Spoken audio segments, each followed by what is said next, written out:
ce n'est pas toujours facile d'être prudent, ce n'est pas toujours facile d'être suffisamment vigilant pour échapper à certaines manipulations, mais surtout la responsabilité. Si vous êtes suffisamment responsable, connaissant votre boulot, la première chose que vous devez faire, c'est de dire « je dois vérifier toute information, l'authentifier ». Tout n'est pas d'aller vite pour dire des choses qui ne sont pas exactes. Plutôt être le dernier, voire peu importe, mais hautement être quand même sûr de ce qu'on a dit. Vous savez, les sources aujourd'hui sont multiples. Les sources de manipulation sont toutes aussi multiples.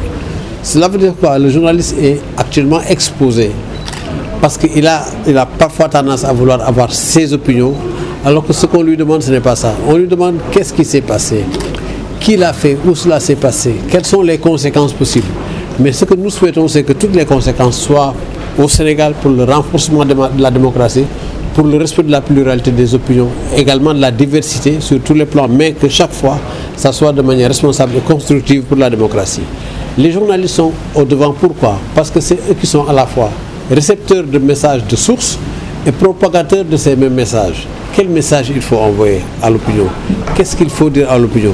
Il faut faire très attention à ne pas verser dans la facilité dans un point, mais également dans le sensationnalisme, parce que c'est très facile de vouloir faire du buzz, comme on dit maintenant, vouloir avoir de l'opinion avec soi, comme on dit si vous êtes sur un site internet ou ailleurs également, avoir beaucoup de vues. Ce n'est pas parce que vous avez des vues que vous avez forcément bien fait. Ce n'est pas parce que vous avez de la popularité, de la célébrité que vous avez forcément bien fait. Bien faire veut dire quoi? Ça doit être acté, reconnu de manière professionnelle.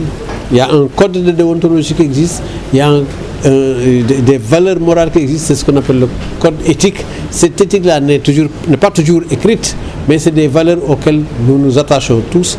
Nous savons parfaitement qu'il y a des choses que l'on ne peut pas dire au Sénégal, non pas parce qu'il y a de la censure comme ça, mais c'est parce qu'au plan moral, par rapport à nos valeurs, par rapport aux besoins, aux projets de cohésion sociale et d'unité nationale, il y a des choses que les journalistes ne peuvent pas se permettre. Donc, il s'agit de faire absolument attention aux possibilités de manipulation qui existent, mais aussi également en disant, chaque fois qu'on pose un acte en se disant, qu'est-ce que ça peut apporter à la démocratie? Qu'est-ce que ça peut faire?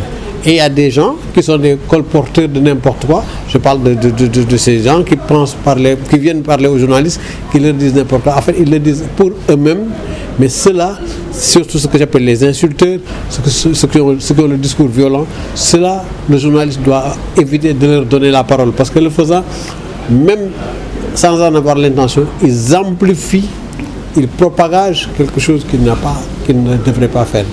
Donc ils ne devraient pas propager. Donc cette propagation fait que, à l'arrivée, on a des difficultés. Pourquoi? Parce que celui qui a parlé juste pour influencer, celui qui a parlé pour lui-même, ne le fait pas pour le pays.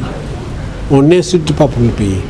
On n'est pas violent dans le discours pour le pays. Quand on le fait pour le pays, c'est de manière responsable. Donc le journaliste doit être tout aussi responsable dans la propagation. On ne propage pas n'importe quoi.